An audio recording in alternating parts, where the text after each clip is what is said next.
les points communs entre juifs et berbères. Pourriez-vous, s'il vous plaît, nous présenter les berbères, parce que pour beaucoup, il y a des arabes ou des musulmans, et la réalité est un peu plus complexe. Effectivement, vous faites bien de le souligner. C'était donc un colloque en 2005 où nous nous sommes rencontrés sur l'histoire en commun, une grande histoire en commun des Juifs et des Berbères, puisque majoritairement les Juifs venus du Maghreb, donc les Juifs séfarades, sont pour 95% d'entre eux des Berbères. Et effectivement, notre histoire, les Berbères sont le plus vieux peuple du bassin méditerranéen. Ils sont naturellement antérieurs à l'arrivée des Arabes sur le territoire de ce qui est aujourd'hui le Grand Maghreb, et ils ont une langue, ils ont une écriture, ils ont un patrimoine culturel. Ils ont aussi une pratique religieuse qui est très séculaire et qui est assez œcuménique, puisqu'ils ont d'abord été juifs. La tribu des Djerawa, qui était celle de la princesse Kaïna, qui était une berbère juive, a beaucoup marqué aussi notre histoire, y compris notre éducation.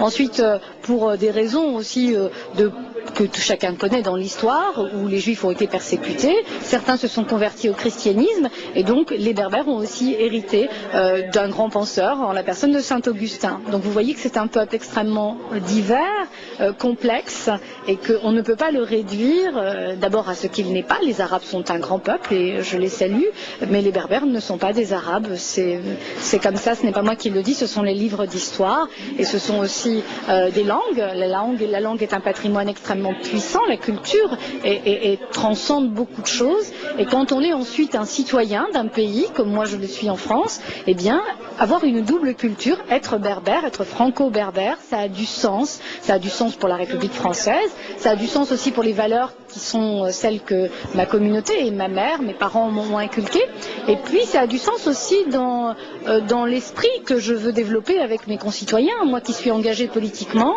je me sens aussi extrêmement solidaire du combat des Juifs. J'ai l'impression, enfin je n'ai pas l'impression, je suis convaincue que c'est mon combat. J'ai le sentiment, quand un juif est insulté et tué, parce que malheureusement c'est souvent aussi le cas maintenant, alors j'ai l'impression que c'est un membre de ma famille aussi qui est tué, qui est touché. Et ça, je ne le veux pas. Je ne le veux pas pour ma famille, je ne le veux pas pour mon pays.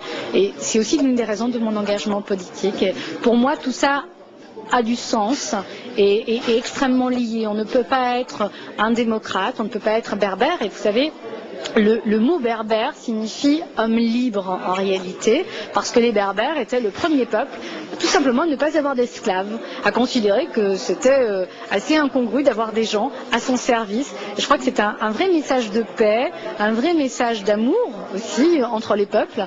Et en tout cas aujourd'hui je suis naturellement présente pour des raisons d'abord personnelles, pour des raisons d'amitié. Je suis une amie d'Israël.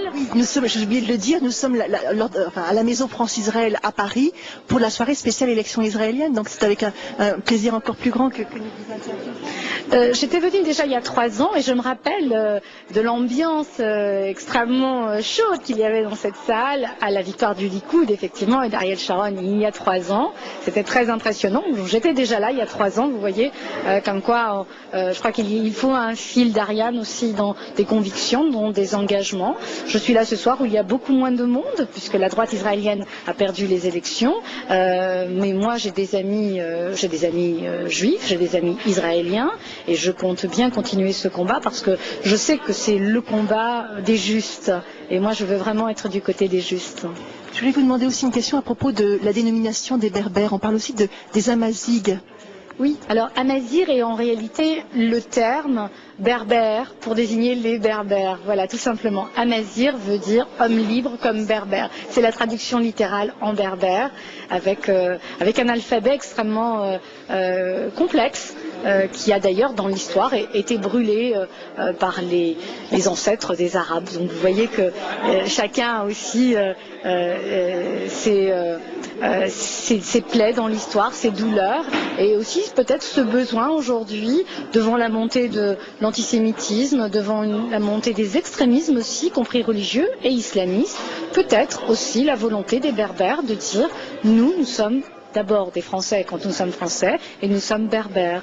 Pour un certain nombre d'entre nous, pour des raisons assez évidentes de conversion forcée ou dans l'histoire, ils sont aujourd'hui aussi musulmans, mais ce que je peux vous dire, c'est qu'ils ne se revendiquent pas comme tels, ils refusent même cette identité. Leur identité, elle est celle de citoyens français d'une part, et s'ils doivent en avoir une autre, c'est celle de berbères, et en aucune façon, en tout cas pas celle de l'islam.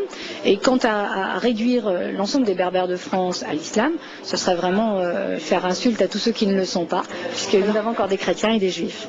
Encore peut-être deux questions. La première, c'est pour parler des différents berbères en Afrique du Nord. Il y a en Algérie les Kabyles et aussi au Maroc les Chleux. Est-ce que vous pourriez nous parler? Est-ce qu'il y a des différences ils doivent partager les mêmes valeurs, mais est-ce qu'il y a une différence et quelle est la différence? C'est la même langue?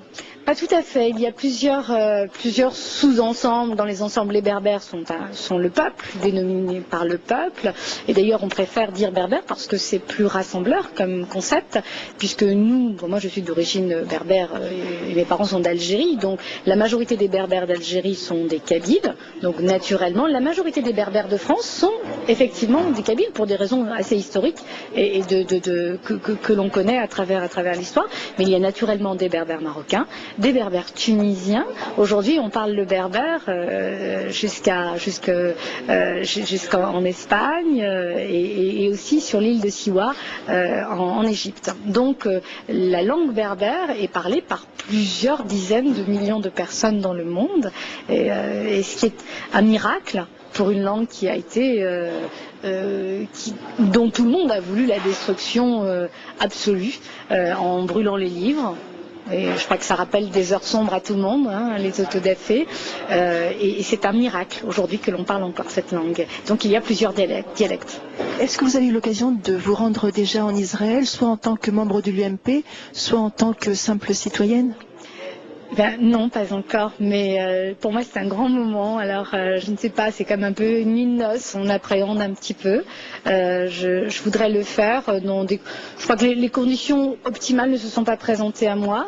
J'aimerais assez le faire avec des amis, mais aussi avec des Israéliens qui sont engagés politiquement sur le terrain, parce que mon engagement politique a aussi du sens envers Israël, et je compte bien, y compris dans tout ce que je ferai, et vous ne pourrez pas me prendre à défaut dans les mois qui viennent, être sur le terrain et toujours défendre des positions claires qui sont celles de la paix, celles de la démocratie, et Dieu sait qu'Israël est vraiment la seule démocratie de cette partie du monde, et que à tout prix, et moi encore je suis bluffée ce soir de voir une grande démocratie. Et à propos de l'arrivée au pouvoir du Hamas au sein de l'autorité palestinienne, est-ce que ça n'est pas un signe sombre pour l'avenir au Proche-Orient et même, je dirais, au Moyen-Orient? Alors j'ai appris aujourd'hui que Kadima voulait dire en avant. Alors, je sais que ça fait aussi une référence à Avanti, cette espèce de cri de guerre qui était ceux des fascistes italiens dans les années 30.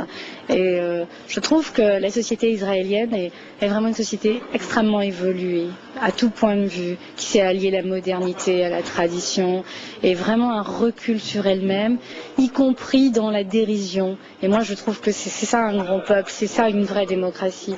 Et je crois qu'elle ne doit pas avoir peur de l'obscurantisme. Elle a connu des histoires encore plus sombres dans l'histoire du monde et dans l'histoire de cette partie du monde. Et moi, je ne crois pas qu'il faille baisser les bras parce qu'il y a une bande de fous furieux qui ont décidé qu'Israël serait rayé de la carte. Ce n'est malheureusement pas la première fois dans l'histoire, ce ne sera sans doute pas la dernière fois. Alors il va falloir que nous vivions avec et que nous soyons de plus en plus nombreux précisément à défendre Israël et à défendre la démocratie dans cette partie du monde. Bien, je vous remercie. Et puis je terminerai par le mot shalom, qui signifie au revoir et en même temps paix.